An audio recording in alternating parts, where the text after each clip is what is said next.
Fred here, welcome back to the Gear Obsession channel. In this episode, we'll be taking a look at the Manker U11 1050 lumen flashlight from GearBest.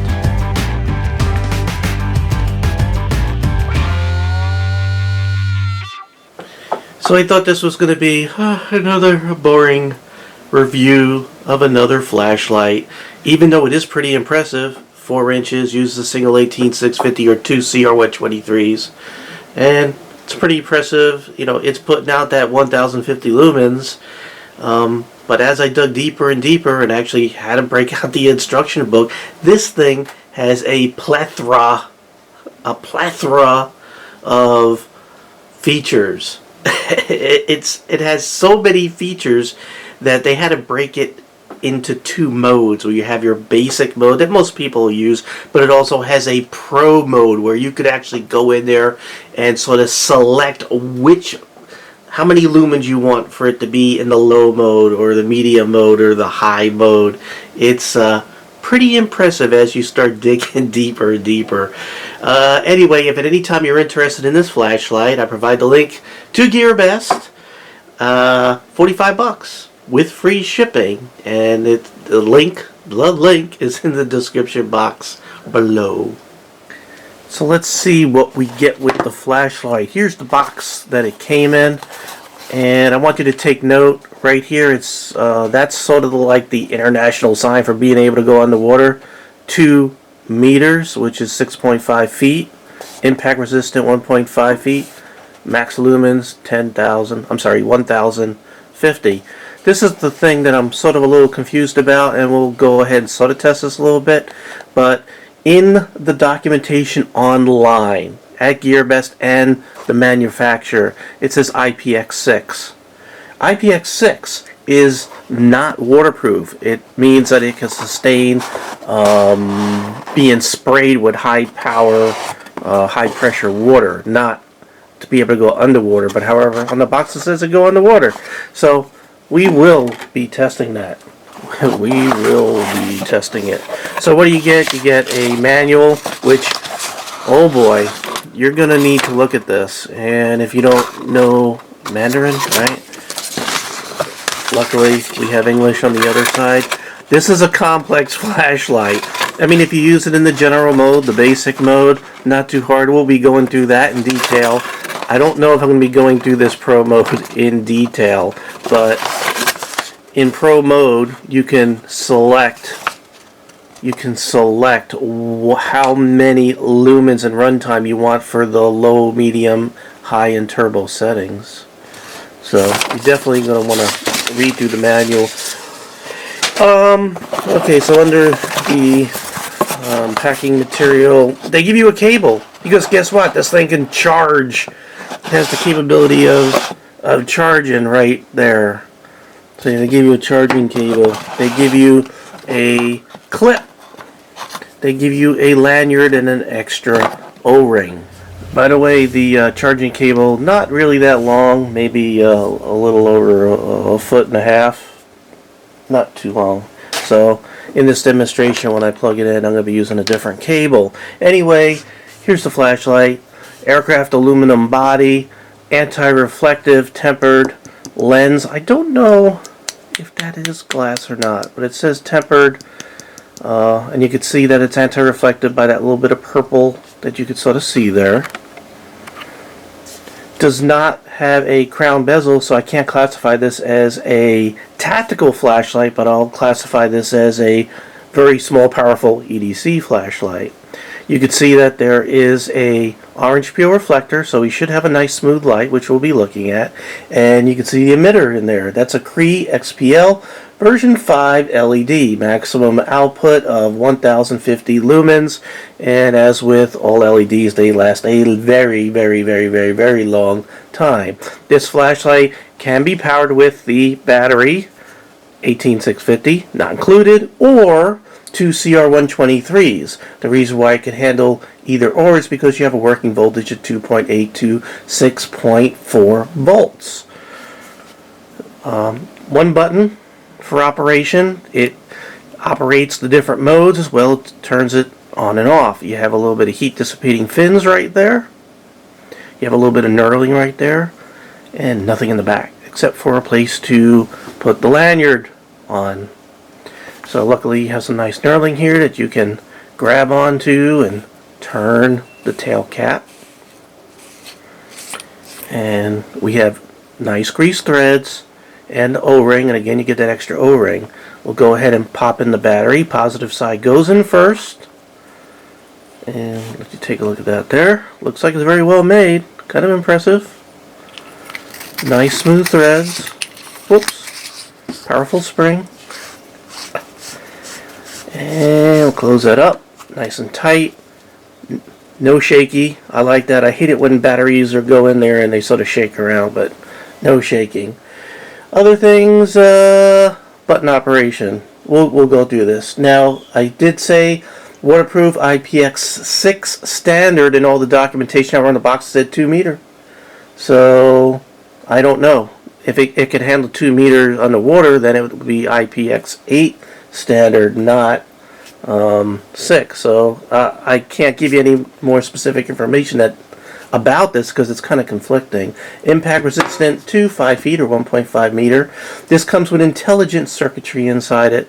It tries to keep the current high. It ensures that high efficiency, constant drive is what it says in the documentation. To me, that sort of implies it tries to keep the power consistent as the battery drops, so you get the amount of lumens for that particular mode regardless of where the battery is in capacity as it gets depleted, which would be a pretty advanced flashlight if it in fact does that. I don't have these equipment to actually test that. The clip that I had showed you is titanium coated, which I have right there, so you could sort of pop it on. I could pop it on right here. It looks like you can put it on this way or this way. I'll go ahead and put it on here, just sort of, just like that. You know what? I'm covering up the cool logo. We'll put it here. So, it looks pretty good. I recommend you putting it on just for the fact that it keeps it from rolling even more, even though because of the shape of this flashlight, it doesn't roll away very easy to begin with. Modes. We have 7 modes when you're in the basic mode of operation, or the normal or general mode of operation. Pretty simple to use as far as turning it on and off. Click the button, turns it on. Always starts off in Moonlight. Press and hold the button and it will turn off. So let's go ahead and turn it on again, and let's go through the run times and lumens. So this is the Moonlight. You can see it's not going to do too much. You have that so you can use it when it's very dark out and you don't lose your night vision. It's only 0.07 lumens for 45 days. We'll hit the button. It'll bring it up to low mode, which is 40 lumens for 41 hours. Hit it again, medium, 180 lumens for 8.2 hours. Hit it again, high, 430 lumens for 3 hours, and then turbo. This is the maximum illumination of 1050 lumens for 1.5 hours.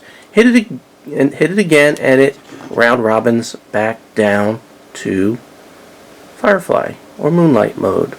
So now you have 3 more modes actually. Technically, we got even more than 7 modes, but let's do this. If you double click it just like that while it was on, you get a strobe. Hit it again, you have breathing mode where this light sort of goes on and off. I guess you could leave it there so you don't lose the flashlight in the dark. And then you hit it again and you get this s.o.s. Kind of cool.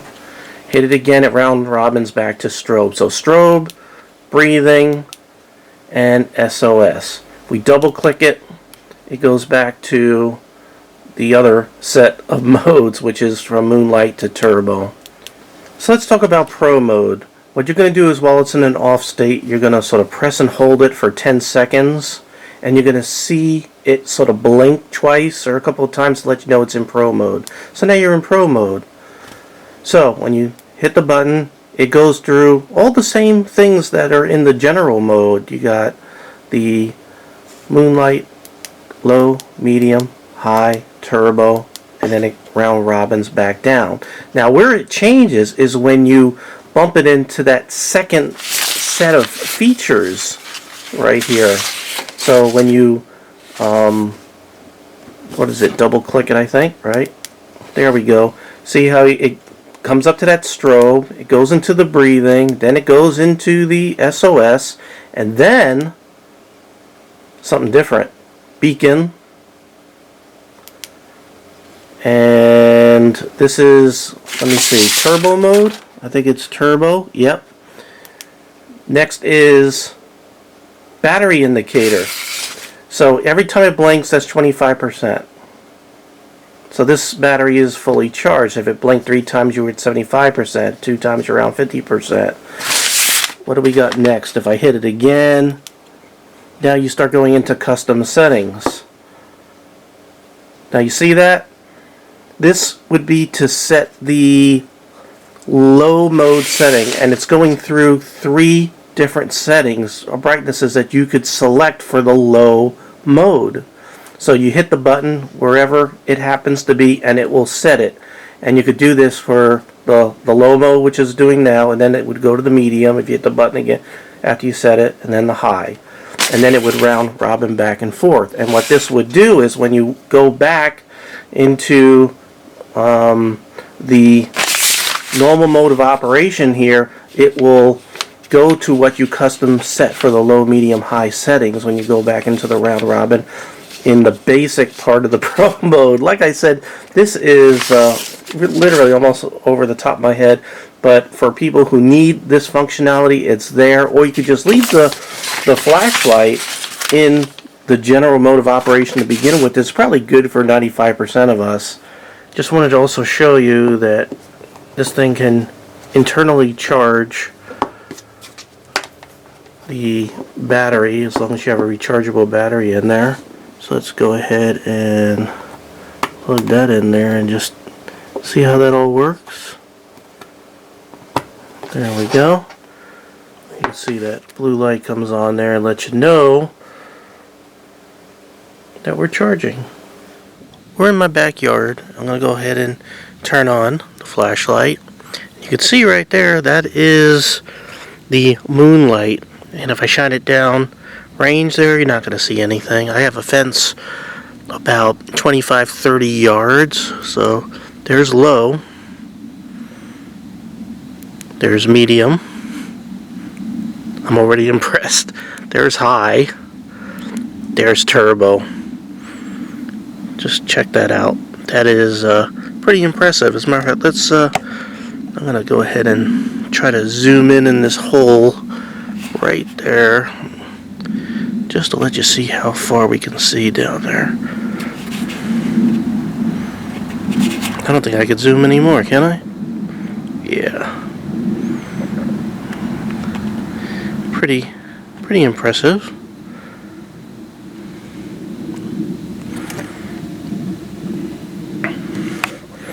Let you take a look. I'm going to point this down. You can sort of see the spot and the flood on my lawn, or the weeds that I call lawn. Before I put this in water, I want to show that it can do a tail stand. Go ahead and put this on. That's low. I'm going to just set it down here. I'm going to turn the light off.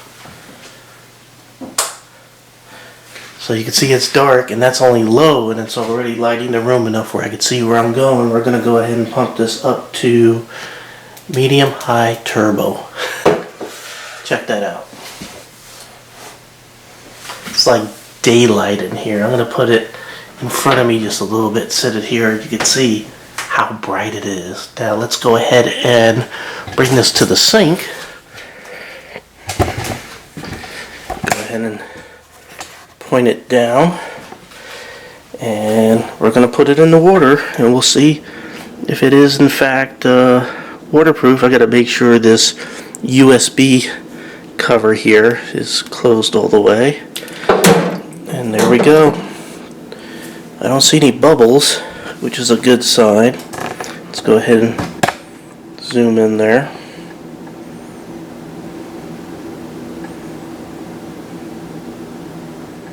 Well, guess what? not entirely waterproof. You could see a little bit of water got in there behind the lens. So let's call this IPX6, where it can stand up to rain and stuff, but not IPX8 where it's submersible. If I left it underwater probably longer, it would have just filled up with water. Now the good news is this front bezel, you can actually unscrew it. And we can get the lens out. Oh, we could take a look at the circuitry there. We could see that water did get behind the reflector also, so it's a good thing we got it out of the water in time before any water actually made its way to the electronics. So there's the review of the Manker U11. As far as waterproof's concerned, it's what it says on the website. It is IPX6. It's meant for just rain, not underwater. So at least it's not saying on the website, on GearBest, they're not giving you any wrong information. It is IPX6 and the box is mismarked. So go by that. Go by the website. Cons, as far as this entire review, the only two cons I have is it has no momentary, because that switch is either on or off, and or to go through the modes. And there's no memory. Whenever you first turn this on, the first thing it comes on is that Firefly mode, and then it goes up, you know, all your other modes. Sorry about that. So those are the two cons. No momentary, no memory. So do I recommend it? Well, if you're looking for all this functionality in a very small 4-inch flashlight with 1050 lumens, it's worth it. $45. If you must have waterproof IPX8, then this is not for you. If you're not planning on putting it underwater and just worried about rain and everything, then this is great. 45 bucks and all the latest tech in the world in this guy. Alright, so if you're interested in this, I put the link to GearBest in the description box below. $45. Okay, thank you very much for joining me here at the Gear Obsession channel. I really do appreciate every friend, viewer, subscriber, and especially you. And I hope you have a great day. Take care. Bye.